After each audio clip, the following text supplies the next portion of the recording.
Tally में GST.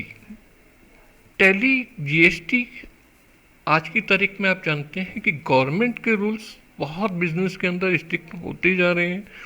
वो कहते हैं कि आप अपना स्टॉक मेंटेन रखें। छोटी मोटी दुकान का तो चलता है, लेकिन अगर आप एक अच्छा बिजनेस कर रहे हैं तो आपको जीएसटी का सारा डाटा मेंटेन करना होगा, सारी रिटर्न्स फाइल करनी होंगी।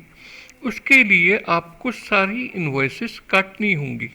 आप इन्वॉइस काटने बैठते हैं, उसमें आपकी 6 चीज़ें बिकी। मान लिया एक आपकी जनरल मर्चेंट की शॉप पे, तो वहाँ किसी आइटम के ऊपर 10% जीएसटी है, किसी के ऊपर 18% है, किसी पर 24% है, किसी के ऊपर 28% है। मैं एग्जांपल दे रहा हूँ, अलग अलग देखिए जीएसटी के रेट इस तरीके से तो नहीं है, लेकिन अलग अलग रेट हैं। तो आपको याद रखना कि किसके आइटम के ऊपर 28% है, किस आइटम के ऊपर 18% है।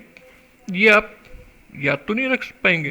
टैली में आपका क्या है कि ये आपने एक बार फीड कर दिया तो ऑटोमेटिकली टैली का जब आप इन्वॉइस काटेंगे तो आपको ऑटोमेटिकली जीएसटी की कैलकुलेशन वो उसी तरीके से देगा, और नीचे वो शो भी कर देगा कि इस आइटम के ऊपर इतना जीएसटी था, इस आइटम के ऊपर इतना जीएसटी था।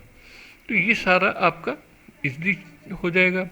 वरना आपको इनवॉइस काटने हुए आपको हर आइटम का देखना पड़ेगा कि कितना टैक्स था, किस चीज़ के ऊपर कितना जीएसटी है, और मैनुअली आपकी कैलकुलेशन मिस्टेक्स भी हो जाती हैं। तो इनवॉइस तो हम टैली से काट के हमारे को बेनिफिट ये भी मिलता है कि उसमें तो कैलकुलेशन मिस्टेक्स नहीं होंगी, सारा डाटा ऑटोमेटिकली तैयार हो रहा है, स्टॉक हमारा ऑटोमेटिकली डिडक्ट हो रहा है, सेल से सारे चीज़ें का बेनिफिट मिल रहा है ना।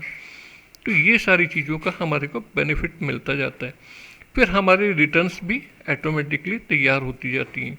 इसका जीएसटी वरना क्या होगा, मैनुअली आप उसके हर एक के जीएसटी डालेंगे। यहाँ तो आपके रिटर्न्स में वो क्लियर होते चले जाएंगे ऑटोमेटिकली कि इस फर्म का ये एड्रेस है, ये जीएसटीएन है, इस आइटम का ये एचएसएन कोड है, ये इसके ऊपर जीएसटी रेट है, इतने पीस आए थे, इतने पीस बिके, इतना जीएसटी हमने परचेज के समय सेलर को सेल किया था जिससे हमने खरीदा था, और जो हमने अब कस्टमर को दिया तो उससे कस्टमर से हमने इतना जीएसटी चार्ज किया, इतना हमारे को पेमेंट करना है, इतना आईजीएसटी इनपुट हमारा, इतना एसजीएसटी इनपुट, इतना सीजीएसटी इनपुट, इतना हमारा आउटपुट है तीनों का, इसको डिडक्ट करें, बाकी को हमने एडजस्ट करें और इसको हम जमा करा दें। तो ये टैली हमारा ऑटोमेटिकली ये सारी चीज़ें दे देती है। लेकिन कब, जब हम इसके अंदर जीएसटी को मेंटेन करते हैं।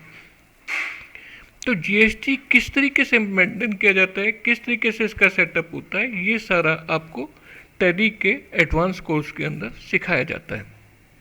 इसकी सारी इंफॉर्मेशंस आपको वहाँ मिलेंगी। क्या इनवॉइस की सेटअप करना है, किस तरीके से प्रिंट होगा, क्या उसके अंदर डिटेल्स चाहिए, क्या आपकी रिपोर्ट तैयार होंगी, उनको कैसे चेक करना है और कैसे उनको अपलोड करना है, डायरेक्ट वो अपलोड हो सकती हैं। ये सारी चीज़ें आपको उस जीएसटी कोर्स के अंदर, टैली का एडवांस कोर्स जो हमारा है उसके अंदर सब आपको डीपली सिखाई जाएंगी।